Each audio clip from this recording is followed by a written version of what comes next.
साल 2026 की शुरुआत से ही सोना और चांदी दोनों की कीमतों में तेज हलचल देखने को मिल रही है, लेकिन निवेशकों का झुकाव अब साफ तौर पर सोने की तरफ बढ़ता जा रहा है। पिछले साल 2025 में चांदी ने जबरदस्त रिटर्न दिया था और इसकी कीमतों में करीब 170% तक की तेजी देखने को मिली थी। यही वजह थी कि चांदी निवेशकों की पहली पसंद बन गई थी, लेकिन 2026 में तस्वीर बदलती नजर आ रही है। इस साल अब तक चांदी में करीब 10% के आसपास ही बढ़त दर्ज की गई, जबकि सोने ने लगभग 15% तक का रिटर्न दे दिया है।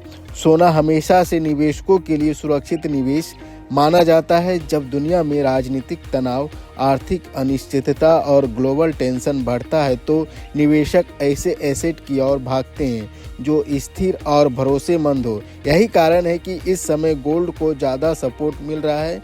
दूसरी तरफ चांदी का इस्तेमाल इंडस्ट्री में बहुत ज़्यादा होता है, जैसे इलेक्ट्रॉनिक्स, मेडिकल उपकरण, सोलर पैनल और पानी शुद्ध करने वाली मशीन में। लेकिन चांदी की कीमतों में उतार चढ़ाव काफ़ी ज़्यादा होता है, जिससे निवेशक जोखिम लेने से बच रहे हैं।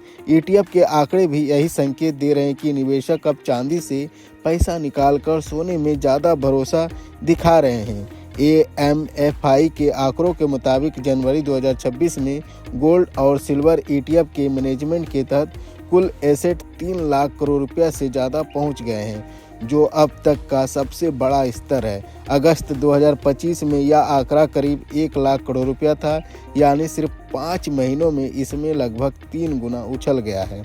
इतना ही नहीं, निवेशकों की भागीदारी फोलियो के आंकड़ों में भी दिख रही है। गोल्ड ETF के फोलियो 80.34 लाख से बढ़कर 1.14 करोड़ हो गए, यानी करीब 43% की बढ़त। वहीं सिल्वर ETF के फोलियो में 11.31 लाख से बढ़कर 47.85 लाख तक पहुंच गए हैं, जो 323% की बड़ी छलांग है। जनवरी 2026 में रिकॉर्ड निवेश देखने को मिला। गोल्ड ETF में 24,039 करोड़ रुपया से ज़्यादा का निवेश आया, जबकि सिल्वर ETF में 9,463 करोड़ रुपया का निवेश दर्ज किया गया। दिलचस्प बात यह है कि गोल्ड ETF में आया निवेश इक्विटी फंड के निवेश 24,029 करोड़ से भी ज़्यादा रहा। इसका साफ मतलब है कि निवेशक अभी बाजार में सुरक्षा को प्राथमिकता दे रहे हैं। इसके अलावा चीन समेत कई केंद्रीय बैंक लगातार सोना खरीद रहे हैं, जिससे लंबे समय में सोना की कीमतों की मजबूत सपोर्ट मिल सकता है। अगर निवेशक स्थिरता और सुरक्षा चाहते हैं तो सोना बेहतर विकल्प हो सकता है, जबकि ज़्यादा जोखिम लेने वालों के लिए चांदी में भी मौका है, लेकिन उतार चढ़ाव को ध्यान में रखकर ही फैसला करना सही रहेगा।